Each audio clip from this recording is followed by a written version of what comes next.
Hello and welcome to another episode of Live Love by Design TV. I'm Karen Taston, and today you are in for another treat. I have the most beautifulest lady, inside and out, to actually have a conversation with. So let's bring her on. Hello, Lee. How are you? Hi, I'm good. How are you? Very Such good, a kind thank you. introduction. So Lee is, her last name is Aunapu, and she is originally from Estonia, but she now lives in Australia. So Lee, tell us how you got to Australia. Oh, wow. So how much do we have again? So first of all, I've always been a traveler. Like even when I lived in Estonia, I'm from a very small town of 2,500 people. And it's a town in Estonia, right? Not a village. Yes. And I always I knew that I wanted to travel the world. There was, something out there for me. And it all started for me actually 2009 when I went abroad to study for a semester in Denmark. And that's when something really changed in me. I was like, my God, like I want to travel for the rest of my life. And to Australia, actually, I came around almost 3 years ago, 2.5 years ago. And why I came here. Do you want the official answer or the real answer? The real answer. We're The very real, real the real answer is I met a guy, fell in here. love, moved to Australia. Yeah. And that is the best reason to do anything, because and you are very much all about you, and then with the Live Love by Design pillars, all about you, all about your relationships, all about your expertise, and all about your wealth creation. So I love the fact that we started that you always wanted to travel, and then through your travels you actually met your partner, which is so perfect. So you're a transformation coach, and you mainly love working with women, which I think is amazing because you're so young, and which is great because I'm sure you have a lot of life experience through your travels to share with women. So was it easy for you to set up your business in Australia? So, yeah, yes and no, right? I think Yes. why yes, because I mean, setting up your business will always be difficult. And, it is challenging. It's so much easier to find a job and, just do something by the book. But at the same time, it was almost like not a choice for me. It was like, this is what I want to do. And it wasn't like I sat down and I was thinking that, I want to start my business. It's like one thing led to another. And I always say Australia has been so good for me because something really changed. I mean, of course, one thing, again, like I had transformation already before, but Australia was like that perfect country for me to step out of my comfort zone because I saw how many possibilities there are. And it's like that new version of me who came to Australia, actually. I So, love that. yeah. So, and I love the fact that you said there's so many possibilities, because I guess a lot of the time when people actually live in their hood, so to speak, they don't see the possibilities. They don't come in with fresh eyes like you obviously do. And I like that what you're saying because it is about fresh eyes. So now when I go back home to Estonia, I see it also from a very different perspective. Like I see it like, wow, it's exciting actually. Once I left, I was like, there's something better out there. Now I don't think like that anymore. I really think it's about you. So when we talk about me traveling, I always say as well that I'm a, soul traveler. So Yes. changing my inner world as well. And it's so true, because most of the times we don't see what's all around us, but more importantly, our perspective, if we're, just say for example, if we're more negative than positive, we're obviously going to focus on that more than the positives. But we don't really, what's the right word I'm looking for? We don't really see how beautiful everywhere we live in the world can possibly be. Absolutely. Absolutely. Ultimately, it's about how do you feel?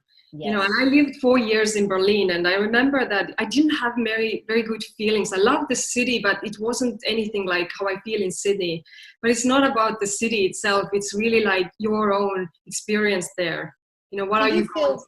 if, with Berlin, for example, and I don't want to harp on this, do you feel the energy of past events that have happened in Berlin could actually be what you were feeling? Were you taking on that sort of energy, or do you feel it was totally you? It definitely has a lot of history, and you can really feel it, I think, in every corner. But Berlin is also about the city of freedom. A lot of people come there to just seek for freedom. It's always joke about it that, it's people are not unemployed, they are freelancers. So because people just think differently. But I guess it was more about my own personal experiences, actually. I just felt really lost. Like I didn't know what I actually want from life. I didn't have that kind of certainty that I have right now. So I think that's the main difference. Was that an age thing, or just through you exploring more about yourself? Yeah, hard to say. It can be an age thing a little bit, but at the same time, I don't believe in age. I believe like it's the same thing a lot of women say that, once you are like in your 40s or 30s, you learn to love yourself. I don't think it's a given thing. It's about taking the steps, we just totally grow up and learn to suppress it. That's the difference. Yes. Oh no, you definitely have to take the steps to actually, and I like to say it's the journey to becoming your own best friend. Yeah, I love that. Actually get to like who you are and understand, what lights you up and what brings you down. Yeah. I say sometimes, becoming your own mother as well. And why? Because mother's love is unconditional. It doesn't matter what you're doing. Your mom wants the best for you. At the same time, she makes sure, like, love is there. Doesn't matter what you're doing. Love is unconditional. So I say, become your own mother, Oh, I like that. Thank you. I'll have that. Yeah. Become your own best friend, like your mother. Sort of thing. So what is a number one tip for you to make sure that your dreams come true? Oh, I love that question. The truth is, it is about feeling joy. I think this is what I'm really, really trying to embody every day in my life. Because if you're feeling joy and you love what you're doing, your dreams will come true. This is the number one thing. So it's not coming from that desperate mode of like, I want that so bad. It's almost like, oh, I know it's going to come, I'm already enjoying. How can you make sure you do feel joy? What are some of the tips that you can give our viewers to make sure that their life does become more joyous? I think it comes down to really small things. People always think it needs to be something big, grandiose, but the truth is it's really about the small things like, what makes your heart sing? Like, do you want to dance a little bit? Do you want to go for a walk? I love walking on the beach. So do I.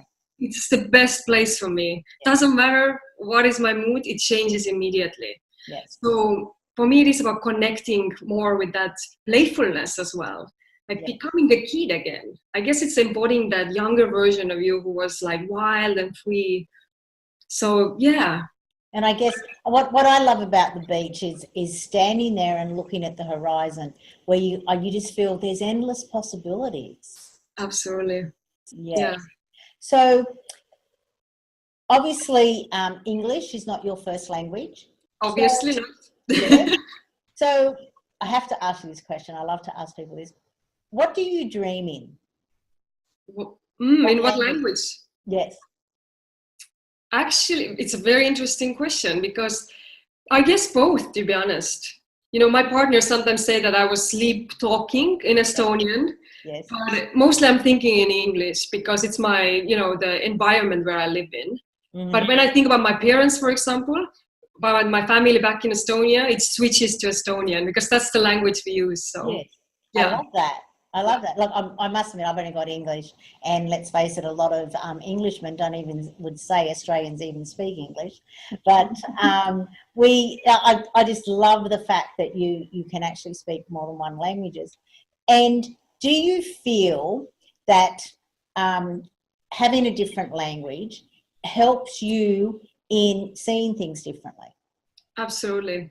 And I learned English like when I started, I guess, lessons when I was 10 years old.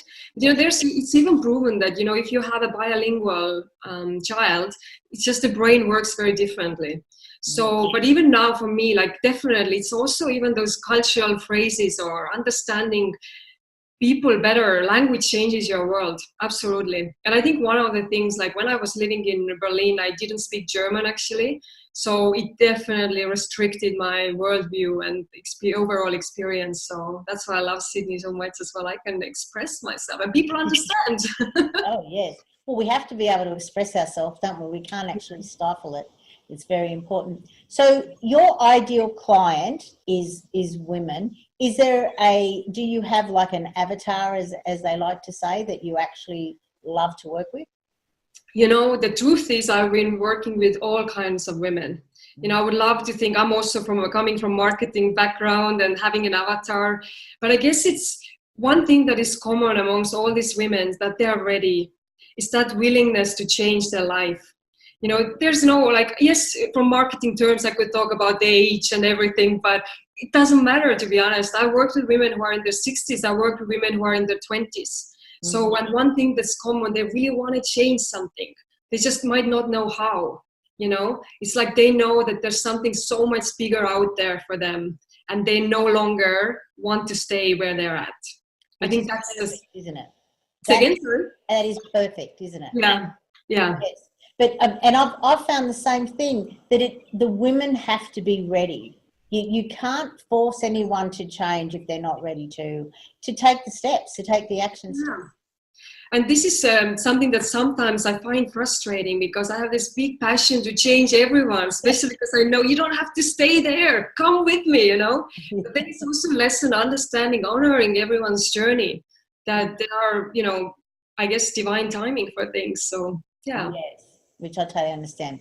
So so do you want to talk a little bit more about your relationship? It doesn't have to be relationships with your boyfriends. Having a long distance relationship now with obviously your family and extended family, how is that working for you? Ooh, it's definitely working better than romantic long distance relationships. That's what I can say for sure. Yes. It is harder when, you know, I have a sister, she has two beautiful boys. So that's making things harder, you know, and my parents are not getting younger. But I guess what helps is just really in connecting with them, you know, on a regular basis, sending WhatsApp messages, photos, just trying to be there for them. And I always try to go home at least once a year and stay there a bit longer, like a month. But I guess it's something that, you know, I guess a lot of expats resonate with it. There's always some kind of longing in you. Yes. It's like one part of you is always missing. Yes. And yes, you miss out on events and you really want to be in two places at once. But you have to love the world we live in. It is a lot smaller and we're a lot more connected with the way that we can actually have, you know, face telephone calls like we're doing now, as opposed to just the old phone home type thing. Exactly. Yes. And so the last pillar, which is all about your wealth creation. So it sounds like you're setting up a business that you could actually work anywhere in the world from. So when you go home, it's not as though you're not working as well, which is great and ideal. So what do you feel is a great tip in accumulating wealth for our viewers? Ooh, I feel like I haven't accumulated wealth yet. That's the honest answer, you know. But that's good. One of the things that I feel, and this is something that I've always done, like stay true to your values. And one of the things, like I've always known that like having that classic 9-to-5 job in the office, not for me. And I've really made it like my priority to live this way. And again, like, you know, if you want to, not everyone should have their own business. It's not for everyone, but it's about understanding what is it that you truly want to do. So how do you want to live your life? Because the truth is, sometimes we don't like that, but we all are creators of our life, you know, the bad and the good. So I guess for me, even when I was working for other companies, I was working from home. So that was very important for me to have that flexibility. So it's really about prioritizing and not lowering your standards. Yes, which is what I love. Now, you trained to be a journalist. Yes. And you chose not to work in that field long term. Yeah. So making that decision and realising that it wasn't your passion after doing all of that studying and always thinking that you were going to do that, how did you come to the conclusion and actually take those steps? Yes, it was definitely one of the biggest turning points in my life, because since I was 14, I knew like I'm going to be a journalist and like a news reporter. I knew that it's about being a news reporter. And then I did my master's studies, and like after first year of my master's studies, I realized that, my God, like my passion's gone. But actually now I know that I never ever regretted studying journalism. And it's something that I still feel very attracted to. But you'll always use those skills anyway. No matter. Absolutely. I guess it's more about like writing more feature stories and like sharing people's stories. So that type of journalism. Yeah. Which is beautiful. Yeah. Yeah, I can see you coming out with a compilation book. Yeah, it's coming. With their stories. Oh, is it? I'm already working on it. Actually, I've started like just a week ago, and I have an accountability buddy now as well. So yeah. Excellent. Can you share the title, or too early, or is it still in working title? It's very much, still in progress, but oh, good on you. I think it's more about sharing my story as well through different cities where I've lived. Yes, the good, the bad, and the ugly of each city. Absolutely. A lot of photos to go with it as well, which is always great for the readers to have a look at and actually dive into that area. That's what I find anyway. So I believe you have a gift for all of our viewers today. Do you want to share what that's about? Yes, so it's a little ebook or a guide, and it is about balance myth that I'm really passionate about. Why work-life balance is a myth and what to focus on instead. Because I truly believe that, we have all been sold on that idea that balance is achievable, and we try really hard, right? So, and I think there's something so much more valuable that we should focus on. Because I feel also the women that I work with, like, feeling really guilty of putting themselves first and taking time for themselves.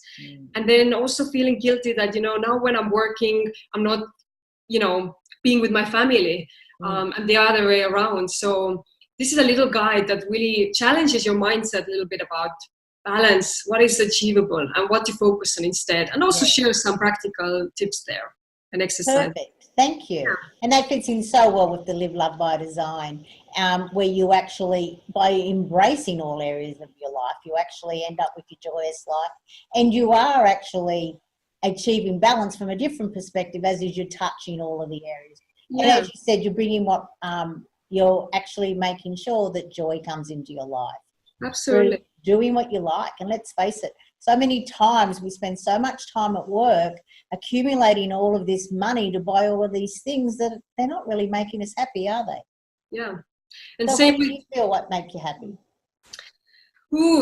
Happy is a state of mind. And it's one of the things to feel happy, stop chasing happiness. That's what I would say.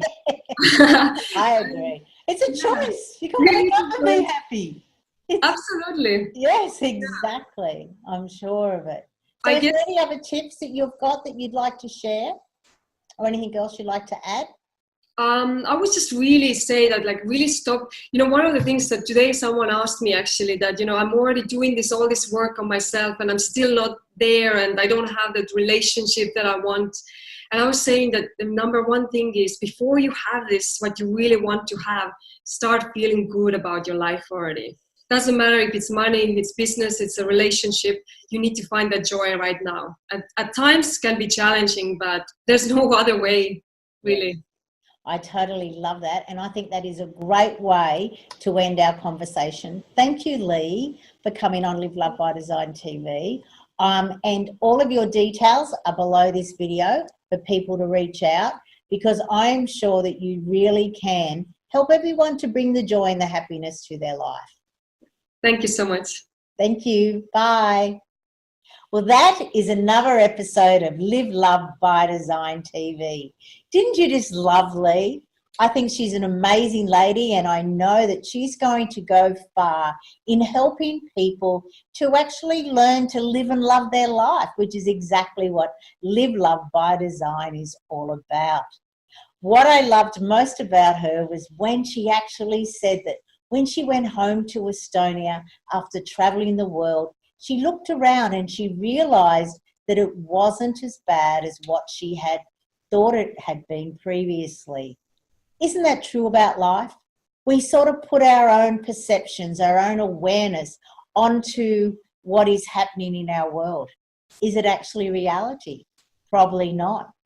Because when we broaden our perspective and we gain more wisdom and we actually learn more about ourselves, we tend to find out that maybe what we were thinking originally wasn't exactly how it is. Something to think about, isn't it? Something for you to look around at your life and actually say, is this as bad as what I think it is?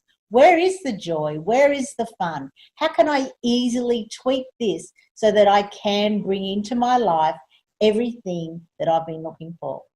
Well, thank you for being here, and I look forward to seeing you on another episode of Live Love by Design TV real soon. Bye for now.